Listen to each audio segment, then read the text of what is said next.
On today's show, they are back. We got 2 end of world dreams sent to us last week. Why now? Well, stay tuned for more.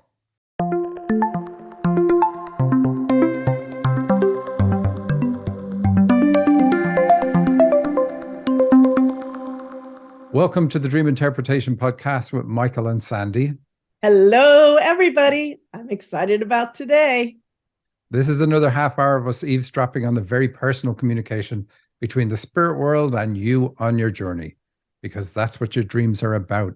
If you want to know what to focus on right now at this very moment in your life, then your dreams are telling you what that is. So look no further than your dreams. Through analyzing your dreams, I reveal your potential and the obstacles you need to overcome. I'm very specific. I tell you what your superpowers are, or what they would be if you would develop yourself, what would make you magnificent. And I also tell you the bumps in life that you need to overcome. I'm very specific about that. But the bumps in life are not holding you back. Indeed, the bumps in life are the way. To get your dream analyzed on our show, go to dream-analysis.com/podcast. Fill in the form that you find there, or just simply submit your dream to the show at radio show@dream-analysis.com. And that's it. What have we got, Sandy? Oh my goodness. We've got some really interesting and scary dreams, if you want to call them scary. But I found it interesting that you said the bumps are not in the way, they are the way. And instantly it came to my mind that this is the way from The Mandalorian. Oh, right. I was wondering, what are you talking about? Okay, love that show. Anyways, so we have some exciting things coming up. We actually have our private dream clinic tomorrow. And if you were a member, you could be on it and have a really high possibility of getting your dream answered personally by Michael and be able to ask questions and have interaction. It's really a lot of fun. And I love those meetings. They are so much fun. They're noon on Pacific time every Tuesday. And then we also have some other fun classes coming up. Like we are looking at starting our next mentorship in May, and we've got people all excited about it. So I'm hoping that if you're interested, that you'll let Michael know.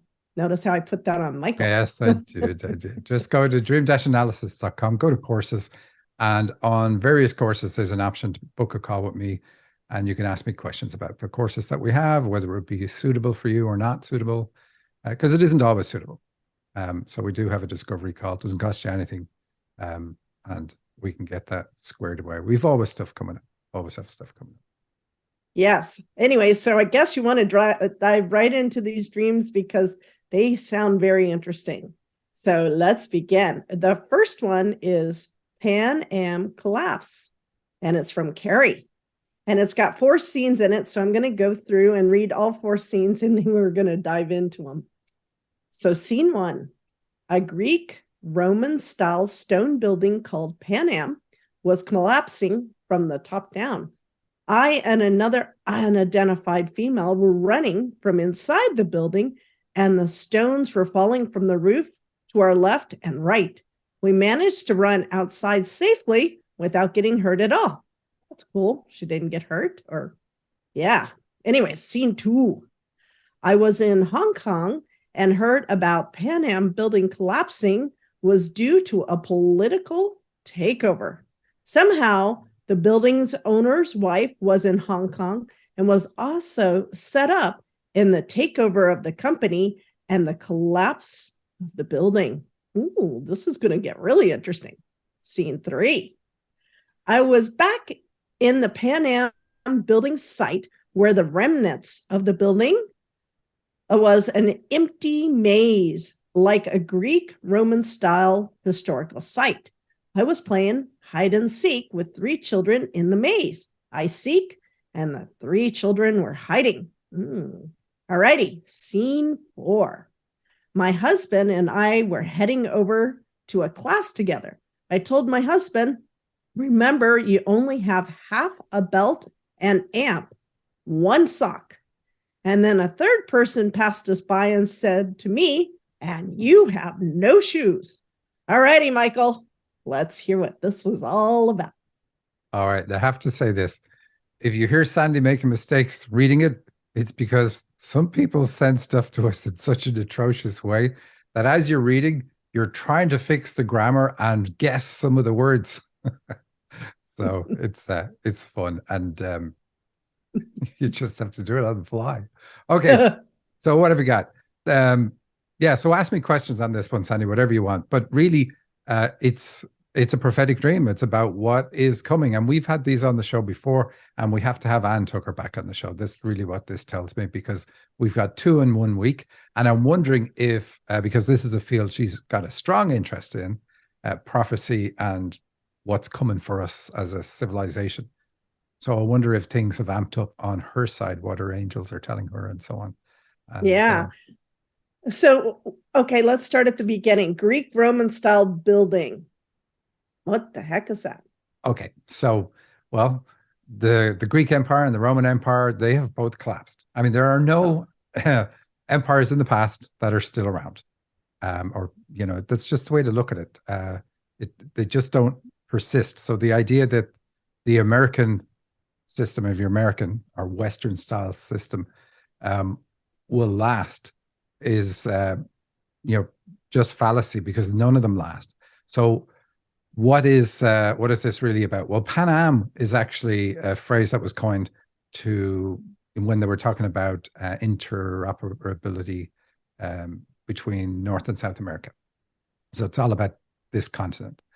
And so when they say that the Pan Am building is going to collapse, well, that's not really good, because that's really saying it's about the American system that's going to collapse. And living in America, and Sandy being from America, this is not the type of dream we like. No. So what else have we got in it? Well, hold on. Before you go any further, I want to cover Pan Am as well. Pan Am was an airline. It's one of the first airline companies that purchased airplanes, and they collapsed. They collapsed in the early 1990s. Yeah, I remember that. And they were big. I used to travel to Fairbanks at the time, because I lived in Fairbanks before 2 of my kids were born there, from Ireland. And after that collapse, the cost of flights to Alaska really rocketed up, because all the small airlines went, but Pan Am was quite a big one. So again, emphasizing the collapse, because Pan Am, that airline, collapsed, right? So yes. Just keep going. Ask me more questions, and there's things I definitely want to talk about in the dream, but you'll probably hit me on the questions with them anyway. Okay, so they're running outside from inside the building. So they're trying to get out, and they've got the roof falling from the left and from the right, and they got out safely. So can you talk a little bit about that? So are they saying that this person is not going to be impacted, or what does that mean? So this person won't be impacted in the same way a lot of other people are going to be impacted. She's here to help people afterwards. And we see it later on in the dream where she doesn't have any children, but she's playing hide and seek with 3 children in a maze. Now we've skipped a bit to get to there, but she's basically going to help people after this collapse. That's what her dream is predicting, that this is what she's going to do, and she's going to be fine because she's not caught in the middle of it during the collapse. But the people running out to safety is like, this is going to come down on top of people when they're not expecting it. Wow. Okay, that's just scene 1. So let's get even scarier. Well, let me ask you, where do you think the collapse is going to start? Because this dream tells us. It says the top down. So does that mean the top of government? Yes. And it even says in the second scene, it was going to collapse due to a political takeover. So it definitely points at politics being the issue. Why Hong Kong? That's where the dreamer's from. Oh, okay. And they had heard about the building. And yet in the first scene, they are running out of the building? Well, that's okay, because it's talking about the collapse of a system. She lives in America, has lived in America for a long time. Okay. And, so she's looking at things from a perspective of living here and being here. And this is her home. This is where she's married, et cetera, et cetera, et cetera. Okay, so now let's look at the building's owner's wife was in Hong Kong and was also set up in the takeover of the company. Yeah, so that's a bit of a twist in this dream. There's two things. And here's one thing I've noticed over the years. Dreams that are prophetic, they often include two things. So it's saying, look, this is going to happen and this other thing is going to happen. And so when you see the first one, you can go, uh-oh, now I think this other one's going to happen. And so part of what this dream is about is also about the collapse of a relationship. Now, it's only kind of alluded to in the part where she says the owner's wife was set up. But we see it in the last scene in the dream. And she broke it nicely into 4 scenes for us.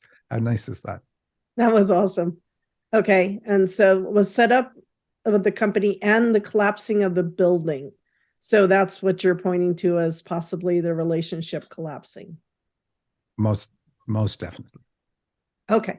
And then back at the Pan Am site with the remnants of the building, and they were empty, like an empty maze, like a Greek Roman style historical site. So I'm thinking of like the Colosseum. Well, it's more along the lines of, we know that these cultures existed. I mean, we have the history of it. These are well documented, Greek and Roman, but they also didn't survive. And Rome fell because of politics, for instance. That was one of the subjects I studied in high school. But so it's drawing connections to really like what happens after a civilization. And so she's kind of like in the rubble of it, but she's not hurt by it. So the rubble is kind of like metaphorical, that it's like you're going to be working in the pieces that are left over after the collapse of this system. And you're going to be helping people. And the children, when I channeled on this, they were saying the children, the 3 children are really about commitment. So she's going to be helping adults almost like they are children. It's like, I know what to do. I know how to help you, and follow me, you know, that kind of thing. But she's definitely going to be pivotal for a lot of people after this collapse. And she already helps people in this way. Like she's very good with money, very good with helping people plan for their futures and things like that. Why hide and seek? Why are they playing a game of hide and seek? Because it's playful. It's contrasts the horror of a system. So it's really kind of saying, you know, it's not the physical collapse of the buildings, because you know, if it was that, then there would just be devastation, devastation, devastation. So it does talk about the collapse of the Pan Am building. So it's really that edifice that supports the, say, political structure that's here now. That's what's going to collapse, not really physical collapse of buildings. And then the playing hide and seek is like being playful afterwards, kind of like on purpose to pick her mood up. So it's not really like, don't be focused on the collapse, but focus on how you're going to help people and help people focus afterwards. Okay, so now if we move into the 4th scene, so her husband and her are heading over to a class together. So what's up with that? So yeah, she says, well, she says that you've only got one sock. And then another person says, and you have no shoes. And so when we see things that come in pairs, they're typically about relationships. You're like, socks have to match, shoes have to match. And so it's basically saying, look, they're not matched in a worse than we're not matched way, because there's only one sock and he only has half a belt. So I asked her, does your husband support himself? And it's like, well, there was a way to start a tirade. No, he does not. And he hasn't supported himself ever in their relationship. She supports him. And so basically what the dream is saying is, when this collapse comes, your relationship is also going to collapse, because she doesn't like that she's supporting him all the time. She does love him, but their relationship nearly fell apart before, a good while ago, several years ago. But if she's meant to be helping people during a catastrophe, then she can no longer support, I'm going to say a deadbeat husband. That's probably the wrong way to put it. But like, he's not supporting himself. He's like a child. And she actually wondered, where the 3 children in the dream, was he one of them? but you know, in a way he kind of is, but she can't do what she needs to do and support him at the same time. So she's going to basically say, look, this is where my focus is. And so she was like, are we going to have to get a divorce? Are we this? Are we that? And the answer is no. When all this happens, things will be so different that Mhm. you won't need to get a divorce. It's like, okay, where's the building? Where's the government structure that you go to that say, I'd like to register for a divorce? So it's kind of interesting that they said you won't need to do that because the system, the world will be so different after this. Not very good, but Mm-mm. anyway, it's gearing her up to the whole idea of he's going to be out of your life. You're going to help him, but then you're going to like set him adrift at some point and say, now it's up to you. I mean, he's an adult. She shouldn't have to. But yeah, the no shoes and the one sock and the half belt, they really condemn the relationship more than anything else, like the collapse of the building and all that. It's just like there's no support in that relationship. And so when the world or when the political system goes down, when Pan Am goes down, then you're not going to be focused there. Wow. I don't know that that was a happy dream. Now the question is, can you get from the dream kind of a time frame, or when did this person have the dream? She only just had it. So no, I can't. This is where Anne specializes because she's like trying to divine the exact date, time, and location of things. But I know some people are interested in this. I mean, it's not my area of interest. Although I do speak in events that are about this. But my view is like, I hope none of this ever happens. But I do take heed of the dreams that focus on it. When my guides or my angels tell me when I'm channeling on a dream, oh, this is what it's about. She's here to help people after the collapse of the American system. I'm like, okay, well, I'm in the American system. My money's in American banks. I need the stores. And like, what do I do here? You know, so it's hard to avoid it when you see it clearly in someone's dreams and then the angels say, this is what it's about. But I also live my life, as you know, as if this is not going to happen. So I don't, not with my head in the sand. I prepare, I take a lot of advice from Anne, but I live my life like everything's going to continue on. And I hope it all continues on and none of this happens whatsoever. Wow. Yes. Okay. And then you said you got a second dream. I'm assuming the second dream is titled Tidal Wave from Jan. Yes. So, Sandy, could you cheer us up by reading the second dream? Sure. I'll just make it all exciting. All righty. Let's begin. I had a date and was picking out a navy blue dress with a cream coat and tall brown boots to wear, standing in front of the mirror. There was an event, and I was picking up jewelry that had fallen on the floor.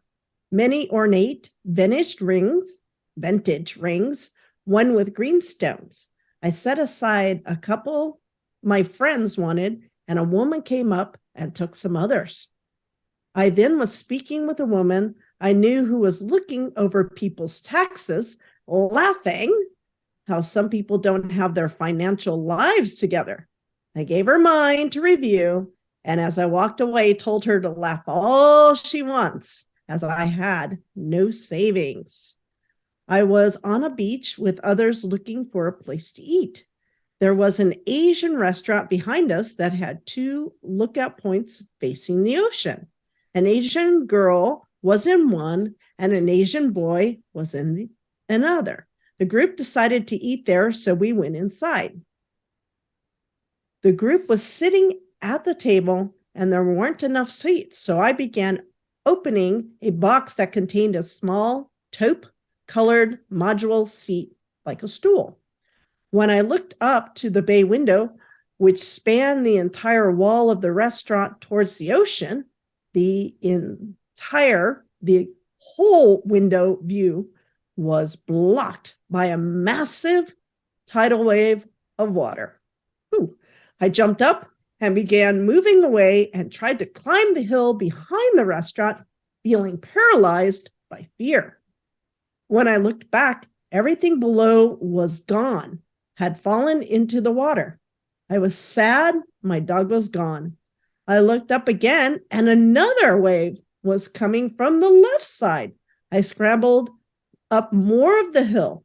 People were sleeping under blankets, and I had nothing with me.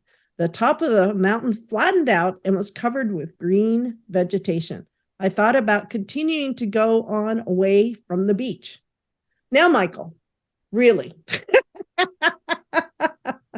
There was no way to really spice that one up. Okay. So here's the thing. This one isn't about the end of the world. And yet Oh, this thank one seems goodness. more like it's about the end of the world. It's just interesting that we got two. And I Mhm. thought I would include both because both are about different things. This one is about the dreamer. And so then if Ah, you have an end of world dream, there's two things that it tells us. One is you're aware of it. You're aware that you're in times when things are going to change. And then the other is that that's what it feels like to you, that your world is not great. Things are kind of collapsing for you. And this dreamer works in the spiritual field, but is kind of fed up. Um, Life is a serious struggle for her. And she's like, okay, if I'm meant to believe that the spirit world provides for everything, the universe provides for everything, when is it going to provide everything for me? And so she helps so many other people, but at the same time feels like she's being overlooked by the same system. And, again, pull apart pieces of the dream that you want me to look at. But her friend in the dream also works in the spiritual field, but she is very successful and very well off. So both financially and in terms of her impact in what she does and how she helps other people, she's very well known. I've stripped names out of this dream, of course. And so we see the contrast with that. So then what's interesting, if her friend that she decides to save some of this jewelry for is well off, why is she even doing that? Like, that's a problem. If I have scarcity, if I have lack, why would I even focus on helping somebody else who's very well off and doesn't need my help? And so that's the first strange thing in the dream.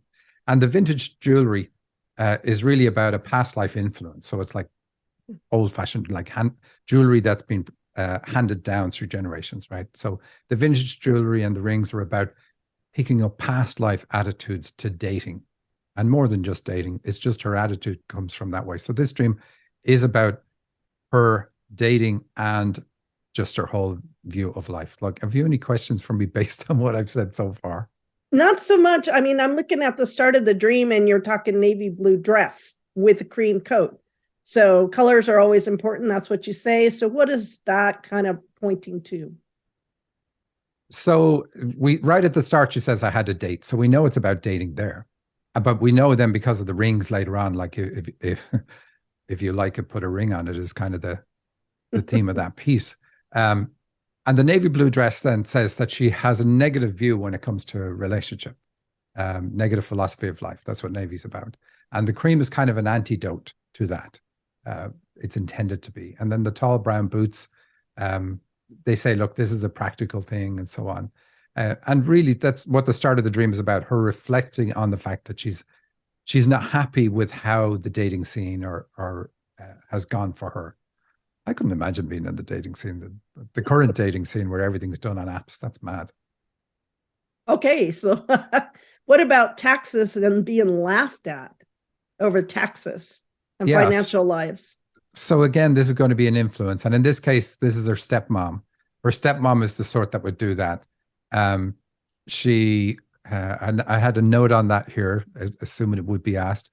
Don't see where the note is, but basically, she would laugh at people who hadn't prepared themselves for the predicaments they ended up in. It's like she would blame them. It's like their fault. So she's been judgmental about it and also dismissive. Like she isn't the type that would help. So she's had that influence on her, which is not great. It's never great because whatever No. influence we have early in life becomes our paradigm view. So it's like, not only do I not believe that I can ask for help, but I also believe if I ask for help, I'll get laughed at.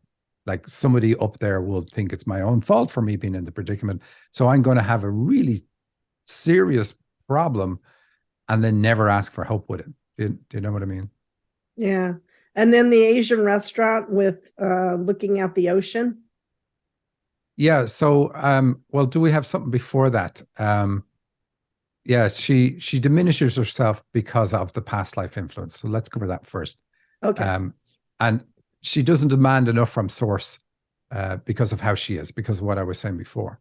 Anything she's given, she only takes a sliver of it because she thinks it's nice to leave something for others. And that's why she's been given, like, could you imagine if you were finding this expensive jewelry on a floor? You'd be like, oh my God, I'm rich or I'm whatever, but instead she's like, okay, I'm going to save some of this for my rich friend. Like that doesn't make sense. So if she needs $1,000, the universe is going to give her $1,000, but she'll only take 100 because she'll say, well, other people need help too. But that's not how it works. And that's part of that negative influence is the stepmom that we were talking about. So then you asked about the boy and the girl, the Asian boy and the girl. So this is about, she needs to unite male and female aspects. That's what she's got to work on. That's why we see two of them. And they're at lookout points. So we know she has a prophetic gift. That's definitely a given in the dream. And then she sees this other thing coming, like disaster. The tidal wave. Yeah. Yes. So what's that about? What about the small taupe colored modular set like a stool? Why is she having to make her own stool? So it's like there's no place for her at the table, which is part of her philosophy, like she's not been, the universe hasn't looked after me, but it has. There's how many seats are in there and you're the only one who didn't get a seat. It's your dream. So it's saying that even though the universe has given me 25 seats, there's 26 of us and I made myself be last at the table. So that's kind of the philosophy that she has to break. And then she puts something together. And there's a pun on stool and the fact that it's a wooden stool and all that, and it's in a cardboard box. She has digestive system issues at this moment in time because of the difficulty she's going through. Mm-hmm. And now the tidal wave. So that's about life. Water in dreams represents life. It can represent the spirit world too. Like rain in dreams is very good. So here the tidal wave coming is, it's like life is overwhelming. How am I meant to deal with this? And then she climbs up the hill though, behind the restaurant. So she does get away, but she's paralyzed by fear. She does. And the this is a thing that we commonly see in dreams. We see a disaster and then somebody trying to get away from the disaster, and they nearly always move upwards. So this is about raising your vibration is the solution to your problems. And that's what she has to do, raise her vibration. And that gets her away from the trauma and the difficulties in life. And then she gets to a point where she decides, what'll I do now? And she decides to keep going up, which is really good, very good in a dream. And this is unfortunately how most of us learn in life. Life throws something at us and we go, okay, I'll react because life keeps throwing this thing at me. It's not like I will do this unless life throws something at me. That's the sad thing. Wow. So even though this looks prophetic and they have the prophetic gift, this is all about what's going on in their current life. And yes. It's trying to heal it. It's telling her what she needs to do. It's showing her her philosophy, where she gets it from. And so when I said to her, look, that you've got this past life stuff that's handed down through the family because of the jewelry, the vintage jewelry that's on the floor. She said, okay, well, interestingly, I just had a session with somebody and removed a spell that was on me that went back in my lineage and so it's like, okay, she's already hitting the right areas. So she is already healing. And that would be where somebody in your ancestry, or let's look at it from how does it happen today? It's like you decide that you want your kids to be the salt of the earth and you want them to understand how important it is to live a good, wholesome, honest life. And you wish that none of your children or any of their descendants are ever wealthy because for some reason you've decided wealth just leads to abuse. And so then all the children come in, and because you have this influence, they buy into that energy. And that's what she had to break free from. So somebody well-meaning, but absolutely not in the outcome of what their, let's say, spell caused. Wow, that's really, really intense. All righty. So when are we bringing Anne on to get some better dates on how all of this is going to unfold and maybe get some additional insights? Oh, yes, because Anne will really cheer us up by saying, no, this is a certainty. So, yeah, I spoke to Anne already and I said, do you want to come on? And she said she will in a couple of weeks, that she has certain things that are coming up and she'd like to have all of those lined up so she can talk about them when she does come on the show. Fabulous. Okay. Well, thank you. I hope everybody has a good week. See, this is the thing. think of it this way. Your angels already know everything about your life. They know when you're going to die. They know when you're going to get ill. They know all the bad things are going to happen. And yet they stay in a constant state of love. We are meant to not let events in our life and fears about the future drag us down or be a button that can be pushed that can suppress our high state. So use it that way. Don't look at things as and be pessimistic about them. Enjoy what you have, live your life in the moment, because that's all you really have. Yep, I like that. That's brilliant. Thank you, Michael. Thank you, everybody. Have a great week. Bye. Bye. See you next week.